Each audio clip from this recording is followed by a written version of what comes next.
요즘 어떠십니까? 뭔가 우리 인생 가운데 새로운 특별한 일이 있었으면 좋겠다, 그런 생각 들지 않으십니까?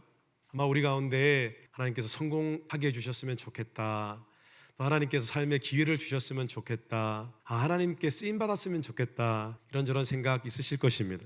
그런데 하나님께서는 우리가 바라는 것보다 더 우리를 축복하기 원하십니다. 우리에게 특별한 일로 선물해 주시기 원하십니다. 하나님은 우리에게 새로운 기회를 주기 원하시고요, 또한 우리의 삶을 사용하시기를 원하십니다. 느헤미야도 하나님께 합당한 인생을 살았던 사람입니다. 그가 하나님께 합당한 인생을 살았기 때문에 하나님께서 그에게 축복하시고 그를 들어 사용하여 주신 것입니다.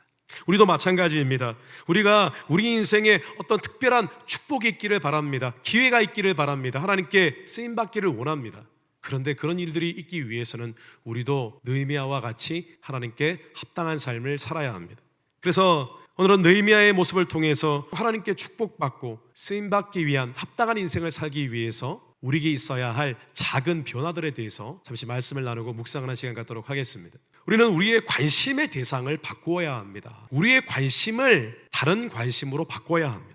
사람이 어떤 일을 크게 성취하기 위해서는 많은 노력이 필요합니다. 지혜도 필요합니다. 재능도 필요합니다. 그런데 무엇보다 그 일을 수행하기 위해서는 그 일에 대한 관심과 애정이 필요합니다.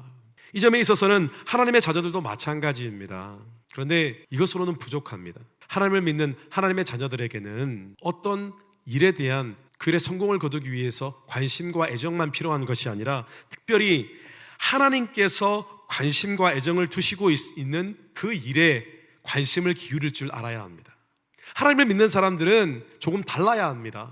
세상에 있는 여러 많은 관심들을 다 제외해 놓고 그것보다 먼저 하나님의 관심에 귀를 기울여야 합니다.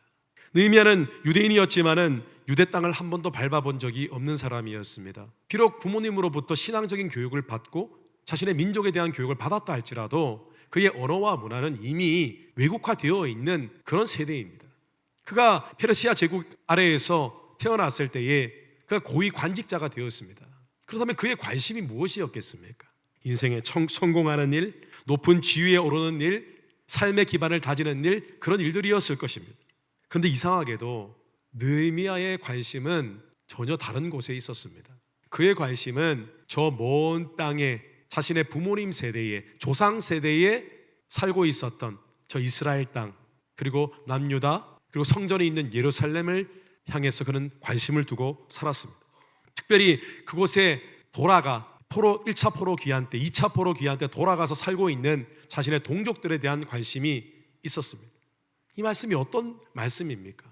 하나님의 관심에, 하나님 나라의 일에 너의 관심을 먼저 두라는 것입니다. 그렇게 될 때에 하나님께서 그의 삶을 책임지신다는 것입니다. 축복하신다는 것입니다. 그를 사용하실 것이라는 것입니다.